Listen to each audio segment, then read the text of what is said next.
Oh, hey there, this is Dr. Evan Osar. Happy Friday. Hope you're doing well. Hope your week has been going well.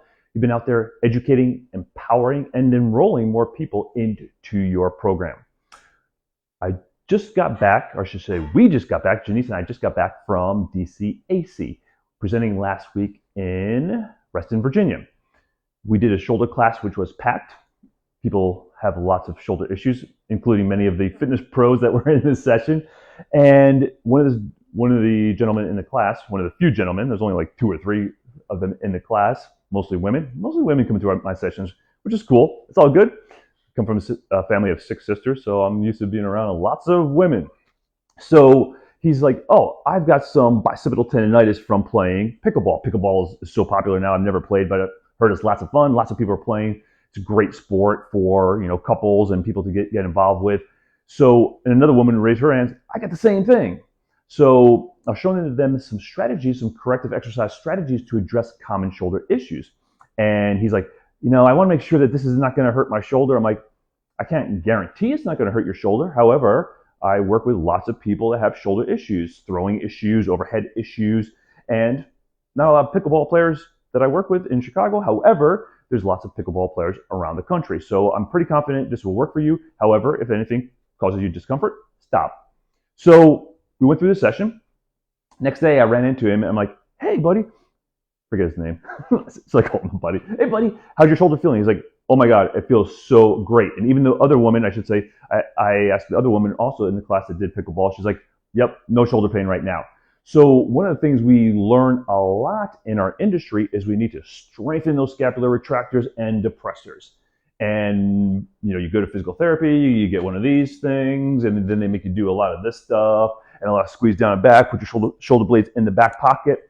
And I'm telling you that for most people, that will directly contribute to their bicipital tendonitis. And here's why. This is very important that you understand the mechanics of the shoulder. When you do an activity like pickleball or any kind of racket sport, your scapula has to come around the rib cage. It has to wrap around the rib cage, and generally speaking, it needs to be upward rotated and posterior tilted as you start to bring the arm around. So again, don't worry about those words. Just think about it needs to be stabilized up against the rib cage in this position here, as opposed to this position here, which is downward rotation and anterior tilt. So that's the forward shoulder position. Well, if you're already starting out in this position, then as you come across, well, now your bicipital tendon will take a lot of that stress because you're not able to stay here and come across with your whole body and bring the scapula across and then get optimal internal rotation, because that's another problem. Most of our clients that have shoulder issues, especially rotator cuff impingement, as well as bicipital tendonitis, labral tears, they're actually lacking internal rotation. Obviously, there's clients that lack external rotation. Most of my clients lack internal shoulder rotation. So the first thing we did was we did our release work to improve the ability to move the ball and socket independently. Because if you can't move the ball and socket independently, you will not get appropriate movement to help you control the shoulder blade. Next, we taught them how to control the scapula. So it's first, develop the ability to move the ball independent of the socket.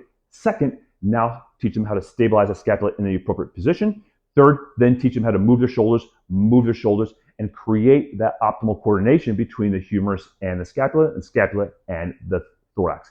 And that's how both individuals that had bicipital tendonitis walking into the class walked out of the class without any discomfort. Now, you're like, how long does that last? And my question always is, how long does anything last? Anything you do with your client, set of bicep curls, set of scapular retractions, set of breathing, how long does any of that last? It lasts as long as you can incorporate it into your everyday activities. So just because they learned a better strategy to hold the scapula, they learned a better strategy to move the humerus independent of the scapula, they learned a better strategy to integrate it, they still haven't integrated it into functional activities. So that's the next step of the process. And then you have to develop the endurance. So just because you can hold it for, 20 minutes, 30 minutes of your session, it doesn't mean that they're going to go out there and play pickleball and know how to use it and or be able to hold it and maintain that alignment and control through their entire pickleball session or their tennis session or their golf session. So that's the work that you need to do is to first develop, first I should say back up just a moment, first identify the issue, understanding the biomechanics, understanding what your client is currently doing with their habits that are contributing to like bicipital tendonitis, then develop the more optimal habits through your corrective exercise strategy, then integrate them into the functional movement pattern so your client can actually use their scapula. Good morning, Jackie Bachmeyer, how are you, my friend? And Rahul from India, how are you, my friend?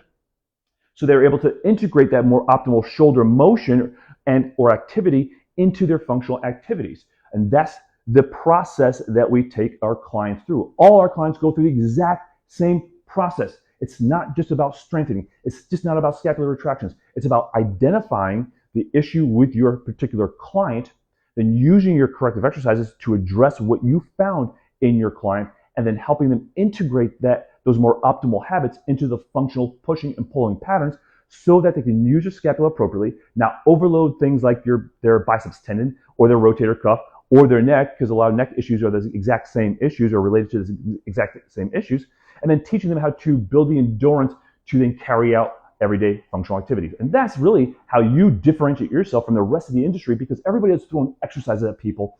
You know, I just worked with a woman online, literally said she'd been to 30 physical therapists. 30, not 3, 30. So how much better are my exercises than those 30 physical therapists?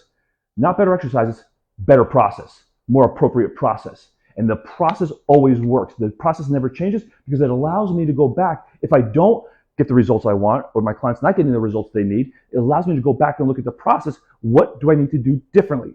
But if I just throw a bunch of random exercises at somebody, I don't understand what the problem is. I don't understand what worked and or didn't work. Because I didn't follow a good process. So the important take home from this is, yeah, you can help a lot of individuals by understanding, or I should say, adopting a more optimal process, taking them specifically, strategically through that process so that you can reevaluate what works, what doesn't work. And Jackie Bachmeyer's been through the integrative movement system process, so she understands. So thank you. Very appropriate process. Best process. It's actually one of the best processes out there. Okay? So hope that makes sense. We're actually doing a brand new series coming up in September, a couple weeks yet. Brand new series of Two Anatomy Geeks, because we get so many questions. The most common thing I get asked about is shoulder. And I do, you gotta be best in the world at something. I'm not best in the world at many things. I don't know about cars. I don't play sports. I'm not the best athlete. I don't know a whole lot about many things. I know a whole lot about the shoulder. I'm really good at the shoulder. I'm pretty much up there with knowledge about the shoulder. So we're doing this series on the shoulder to address common shoulder issues: rotator cuff impingement, labral tears. We have so many people calling us up with labral tears or post-labral surgeries. Actually, my friend Holly, she's posting her information about her she just went through labral surgery, so she's documenting her issue. We just had somebody come through our integrative movement special certification program. She just had surgery on her bicipital tendon, so she's going through the process herself. So she shared that information with me yesterday. So I have a lot of experience working with people with pretty significant shoulder issues. Another client that dislocated his shoulder, he just had a brand new procedure where they basically build in a new sort of rim of the around the glenoid, around the humeral head, so it doesn't keep dislocating. But now he's got issues because of that. I have another client that just called up. They screwed his tendon into his humerus, so now he's got scapular control issues that probably I'm not going to be able to help him with. But I only know that because I took him through the process to understand, like, yeah, I probably can't help you because the surgery messed you up. The surgeon did something that helped you dislocations, but it messed your scapula up. So we're going to share a lot of this information with you, tons of information about common shoulder issues, but more importantly, give you strategies to help your clients and ways to educate your clients so that they can make more informed decisions. Like if I had gotten to this individual before, I probably told him not to have the surgery because you can't do anything about the surgery except to go have another surgery to undo what the first surgery did. So if you understand this information, you can help educate your clients, because surgeons know one thing, and some surgeons are awesome at what they do. Many surgeons are awesome at what they do. They don't understand function though. They just want to repair what's broken or torn or damaged. They don't understand what has to happen next, or they should say that fundamentally they may understand, but they actually don't know how to make it happen. And many of them haven't gone through the surgery, so they don't even know what they're doing or what the ramifications are going to be. So we want to help educate you so you can educate your clients and help your clients once they have had surgery, or maybe help your client avoid surgery. We help a lot of clients avoid surgery when they understand how to use their shoulders in a more optimal pattern. So Tanya will put the link next to this video. Wherever you're watching this, we'd love to have you join us. It's a 3-part series. It's about 5 to 6 hours worth of information. My fellow geek and I, Jill. We geek out with this information, but again, we make it very appropriate and applicable. So that way you don't get overwhelmed with the information. You're able to take it, digest it, use it, repeat it with your clients. I should say not repeat it, but share the knowledge with your clients, put it into your own words, and use this information. I know it works. It worked for my own shoulder, labral tears in both shoulders, rotator cuff tears in both shoulders. It works for my clients. This is the same process we use with our clients. This is the same process I took Janice through when we first started to deal with her migraines. And again, this is really where we start to develop some of this information, working with her with 20 years of chronic migraines, working with my chronic shoulder issues for years. We started with ourselves first, and then we started to introduce it to our patients.